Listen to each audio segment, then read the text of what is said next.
Doctor Sanjeev के बढ़ते कद से लोग परेशान हैं। क्या कारण है? लापता बताए जा रहे थे एमपी। तो राजनीतिज्ञों का बॉडी लैंग्वेज बताएगा कि वो बाढ़ के नाम पर लोगों को मतलब राहत कम, अपनी राजनीति अधिक चमका रहे हैं। परबत्ता विधानसभा क्षेत्र को टारगेट किया गया है। गंडक और गंगा नदी के तटीय इलाके में बाढ़ की स्थिति बनी हुई है। वहीं लोगों के बीच राहत सामग्री बांटा जा रहा है। बाढ़ को लेकर कहीं ना कहीं राजनीति भी हो रही है और इसी पर चर्चा करने के लिए इस वक्त हमारे साथ है सीनियर जर्नलिस्ट राजेश सिन्हा जी। क्या कुछ कहना चाहेंगे? जिस तरह से खगड़िया जिले की अगर बात करें तो बाढ़ को लेकर जिस तरह से राजनीति हो रही है उसको आप कैसे देखते हैं? देखिए, बाढ़ तो गंडक और बूढ़ी गंडक के कारण खगड़िया में भी है और बाढ़ की स्थिति गंगा के कारण परबत्ता विधानसभा क्षेत्र में भी है। लेकिन अगर बारीक नजर दीजिए राजनीतिज्ञों पर, अब एक मतलब छोटी सी बात को समझिए आप कि लापता बताए जा रहे सांसद राजेश वर्मा खगड़िया है। चंद दूरी पर रहीमपुर, बरखंडी टोल, मथार ये है, वो वहां नहीं गए। कहाँ गए? तो परबत्ता विधानसभा क्षेत्र है।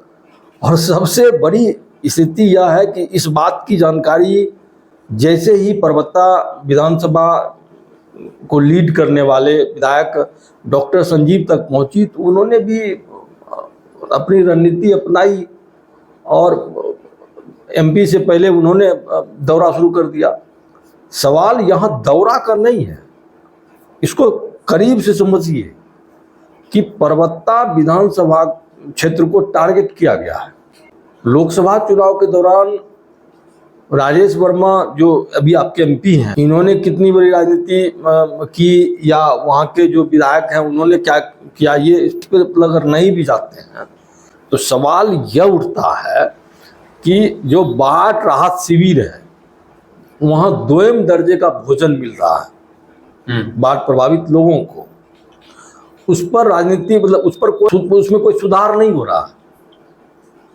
राजेश वर्मा कहाँ जा रहे हैं? तो परबत्ता विधानसभा क्षेत्र।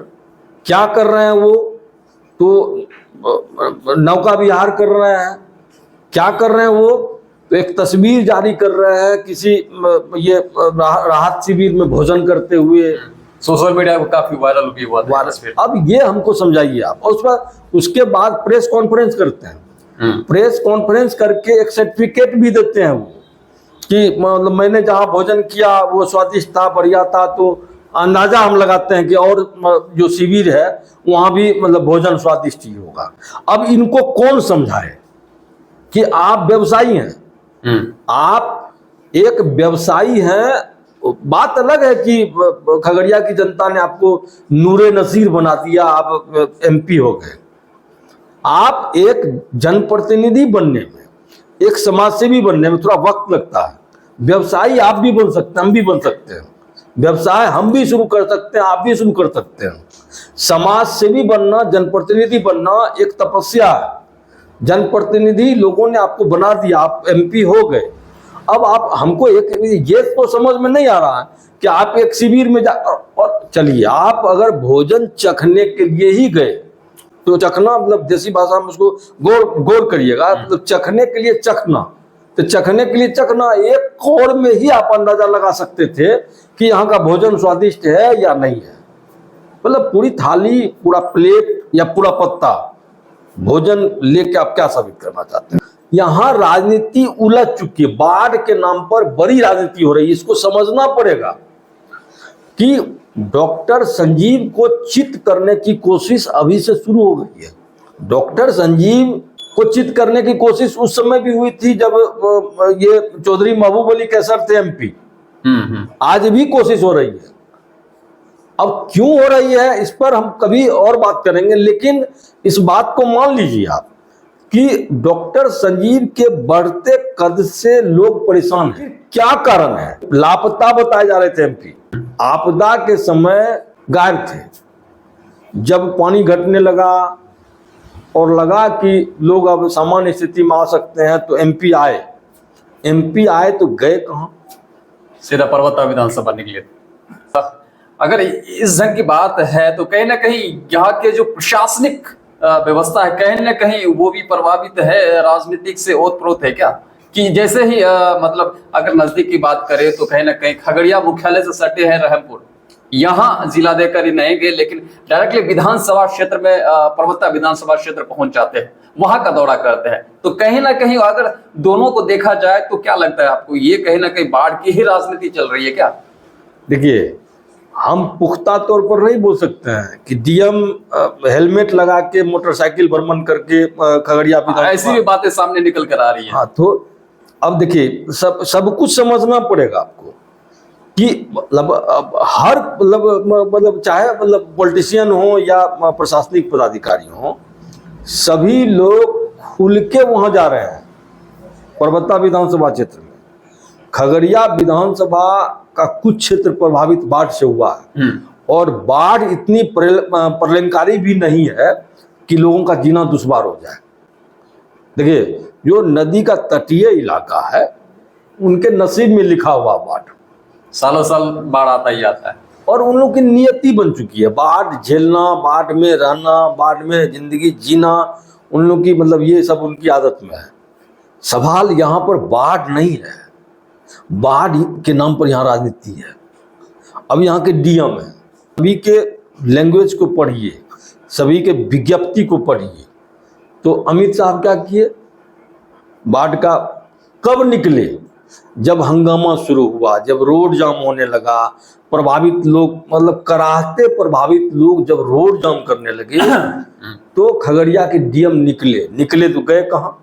परबत्ता। खगड़िया विधानसभा क्षेत्र में अभी वर्तमान जो स्थिति है उसको देखकर यह कह सकते हैं कि आरजेडी के जो जिलाध्यक्ष हैं मनोहर कुमार यादव, वो सभी पर भारी पड़ रहे हैं। तो हाँ, तो लगता है कि मतलब यहाँ दाल नहीं गल सकता है, नहीं जा पा रहे हैं। बात रही डीएम की या अन्य प्रशासनिक पदाधिकारी की, तो उनको भी लग रहा है कि हम मतलब अपने अंतर्मन से प्रभावित मतलब परिवारों की सेवा नहीं कर पा रहे हैं। ठीक है, अब अगर डीएम मोटरसाइकिल से ही भ्रमण करके बाढ़ पीड़ितों का दर्द मतलब जानना चाह रहे हैं तो बिना हेलमेट के भी आप मतलब ये भ्रमण कर सकते थे, ताकि लोग पहचान सके कि डीएम साहब ये मोटरसाइकिल से भ्रमण करते हुए मेरा दुख दर्द जानने आए। डीएम भी अपने आप को मतलब छुपाना चाहते हैं। कारण क्या है कि अपने अंतर्मन से, देखिए, सरकार के तरफ से राहत के नाम पर क्या मिलता है नहीं मिलता ये सर्वविदित है। यहाँ पर इच्छा शक्ति देखी जाती है। तो इच्छा शक्ति कमजोर जब होगी, आप जब कुछ नहीं कर पाएंगे तो अपने आप में लाज लगता है। तो डीएम को भी कहीं ना कहीं लाज लग रहा है, लेकिन यह चाहते हैं कि शिकायत ऊपर तक नहीं जाए। अभी इससे बड़ा दुर्भाग्य और क्या हो सकता है? बापू मध्य विद्यालय में वहाँ बाढ़ राहत शिविर है, वहाँ सामुदायिक किचन है, वहाँ लोग भोजन कर रहे हैं, वहाँ अधपका चावल, अधपका दाल, अधपकी सब्जी। ठीक है, आप खबर चलाए तो दाल में सुधार हो गया।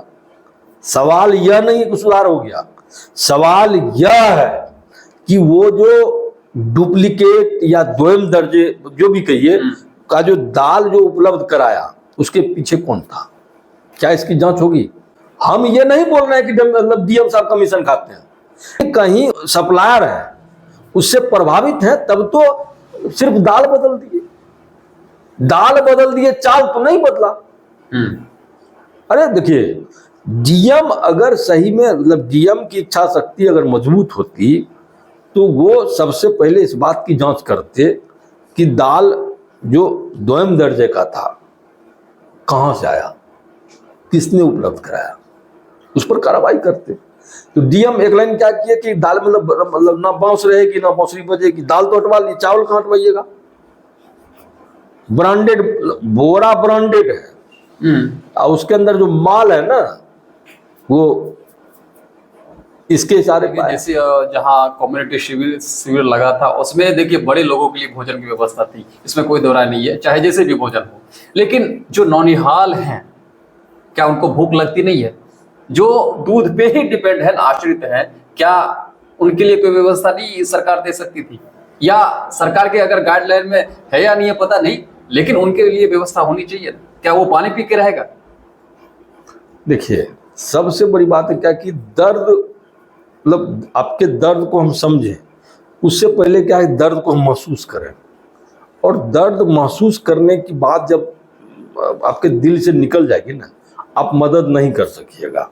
सवाल यह है कि बच्चों के लिए दूध का इंतजाम तो होना चाहिए, और अगर नहीं हो सकता था तो एसडीओ क्यों ऐलान कर दिए कि बच्चों के लिए दूध का भी इंतजाम हो। देखिए, यहाँ पर ऐसी भी प्रलयंकारी बाढ़ नहीं है कि बच्चों को दूध नसीब नहीं हो सके।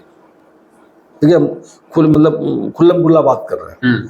यहाँ पर क्या है कि बाढ़ के नाम पर लोग अपना अपना चेहरा चमकाना चाह रहे हैं। अब प्रशासनिक पदाधिकारियों को लगता है कि हम चेहरा चमका के भी क्या कर सकते हैं, तो अवसर तलाश रहे हैं। अगर अवसर नहीं तलाश रहे होते तो ब्रांडेड बोरे में द्वयम दर्जे का दाल नहीं होता। देखिए, आपका जब कैप्टन मजबूत रहेगा ना, आपसे मतलब टीम को लेकर चलेगा।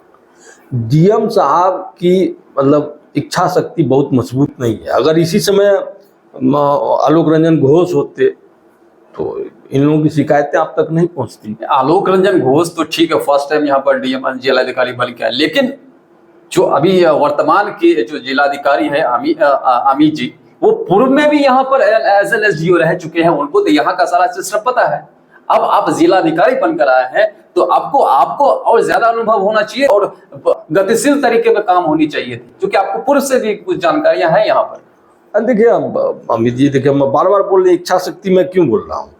इच्छा शक्ति जब आप कुछ करने की तमन्ना होगी ना, तो आप चपरासी अगर हैं तब भी कुछ भी बहुत कुछ कर सकते हैं। आप राजनीतिक फ्रेम में किसको ला सकते हैं आप?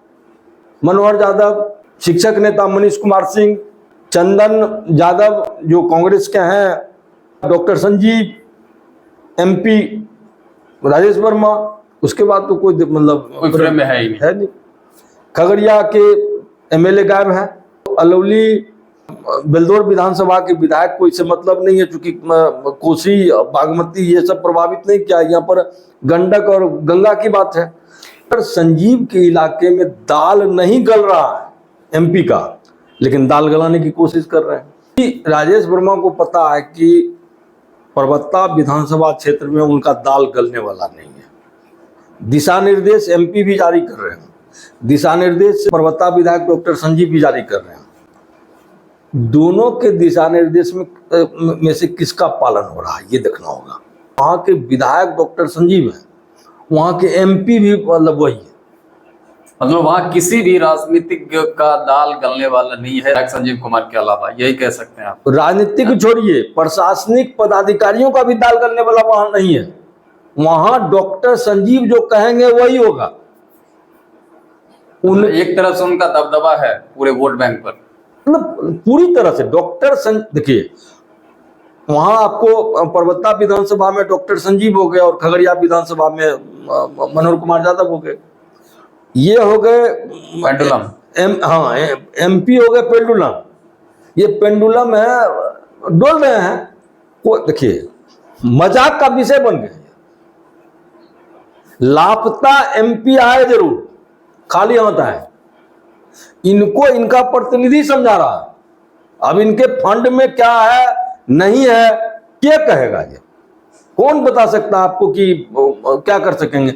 लेकिन इनको कोई गणित नहीं समझ में, जब तक बेनिफिट नहीं दिखेगा क्यों व्यवसाय करेंगे? इनको दिख ही नहीं रहा है, तो ना ये खगड़िया में कुछ कर पा रहे हैं, ना परबत्ता विधानसभा में कुछ कर पा रहे हैं। ये सिर्फ अपनी उपस्थिति दर्ज करा रहे हैं कि हम लापता थे, हम आ गए। मामू आए, झोला खाली। ये खगड़िया के लिए ये एमपी मामू बन गए। और आप जान लीजिए, आने वाले दिनों में इनको मामू ही लोग कहेगा। अगर ये वास्तविक तौर पर लोगों का हेल्प करना चाहते, एमपी के पास बहुत पावर होता है। एमपी के पास एक फंड होता है। आप ये द्वयम दर्जे का लोग भोजन जो करने के लिए मजबूर हैं या रहे, आप ये भी नहीं करने देते। आप अपने स्तर से एक शिविर लगवा देते। एक शिविर होता जिसमें एमपी अपने फंड से, लेकिन यह इसलिए नहीं कर सकेंगे क्योंकि इनको पता है कि इसका माइलेज इनको मिलने वाला नहीं है। तो गोईठा में घी या सुखाने की कोशिश नहीं करें।